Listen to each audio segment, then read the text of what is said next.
Взял я цветочек аленький, чтобы разрушить заклятие Бабы-Яги.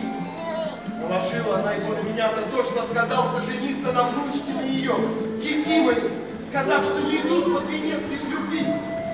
Как гневалась Яга и наложила такое заклятие, что ходить к нему образе чудища безобразного до тех пор, пока не полюбит их неотвязный день. Эти все меня сторонились, и ждала Яга, что сдамся я до Кикиморе посватаюсь.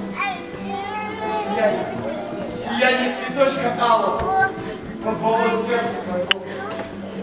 Будь же женой моей и царицей царства моем могучей.